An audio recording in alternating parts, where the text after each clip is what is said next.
Ito nga ang malaking problema. Yung unprogrammed, ang daming tinambak sa unprogrammed na nakakagulat. Kasi yung unprogrammed, ibig sabihin, talagang savings. Magkakaroon ng savings ang gobyerno. Hindi naman tayo sigurado magkakaroon ng savings. Saka, usually, sa mga susunod na buwan yan, second or third quarter na yan, hindi na marirelease yan if ever.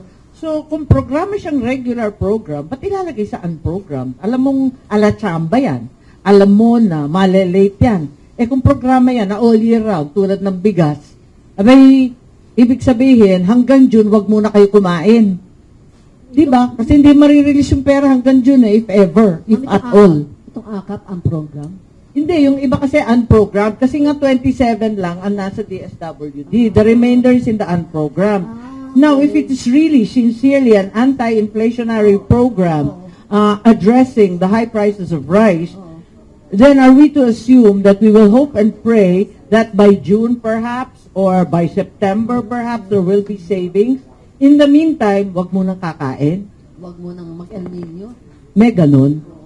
Nalilito ako talaga. At saka, sabihin ko na yung dalamhati naming lahat. Eto ang expectation ng tao, Marcos administration, matindi ang infrastructure. Alam ba ninyo, dyan sa unprogrammed, yung DPWH, nagkagulo-gulo. Bakit? Zero. Zero ang foreign assisted projects. Ibig sabihin, lahat ng flagship project, zero rin.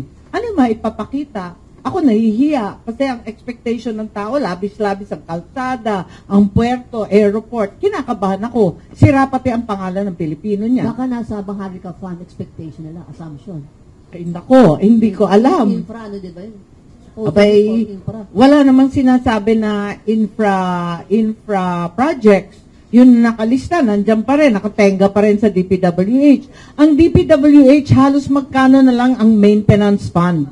Yang EDSA, lalala pa yung sitwasyon niyan. Kasi magkano kakarampot na lang yung maintenance, yung right of way. Bilyon-bilyon ang utang ng gobyerno, 66 billion yata. Ang inallocate 300 million. Utang natin yan sa mga may-ari ng lupa na nagmagandang loob at ibinenta para magkaroon ng kalsada. Mga dekada-dekada yung iba. Paano bubuksan lahat ng kalsada sa Mindanao? Walang right of way. Walang right of way sa mga isla na kulang ang mga kalsada. Paano yan? Tapos yung pre-engineering. Ayan, yung mga engineering, wala rin bondo.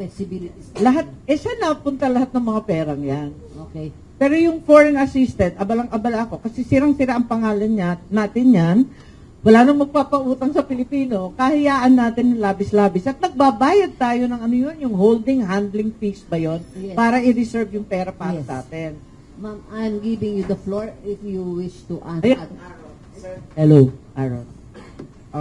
Two questions lang, yung being the chairperson of the Oversight Committee for the DSWD, ano po ba yung maging next action ninyo for the AKAP program?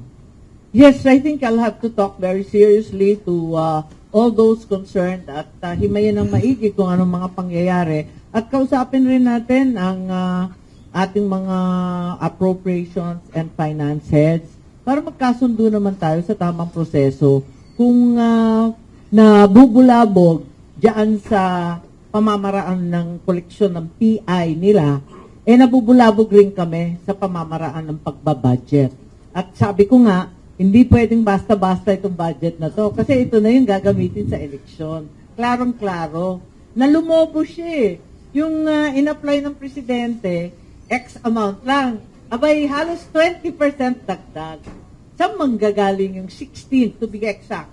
Nag-16% increase. Saan napunta yun? Wala naman tayong nararamdaman sa mga magsasaka. Wala naman bagong irrigation project na pagkalaki-laki. Wala naman bagong mga airport or malalaking lansangan kasi zero nga yung foreign assisted. Saan napunta yung additional 16%? Zero. Unheard of. There's not a single flagship program that will proceed as a result. Yeah. Last lang, Sen. PBA Party List Representative Mix Nograles denied that she was behind the PI initiative in Davao City. Sabi po niya, nasa abroad siya nung time na yun. Kumbinsido po ba kayo sa alibay niya? Well, I think the evidence will have to stand on its own. Sangkatutak ang aming affidavit at napakaraming testigo.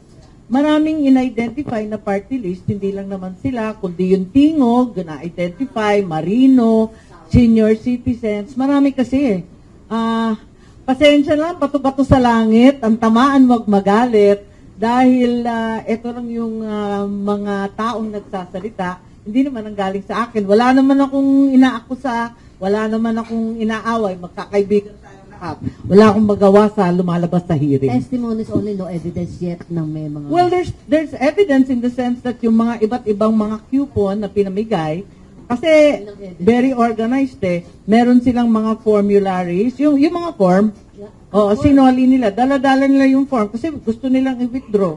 Nagpapirma sila, tapos ina-erase nila, pinupura nila, kasi gusto nila mawala na At saka, yung iba naman, nabigyan ng food packs, tapos meron silang mga coupon. Doon sa Davao, iba, kada distrito. May picture ng bundok, may picture ng eagle, iba-iba. So, alam mo kung anong distrito Hindi mo ka.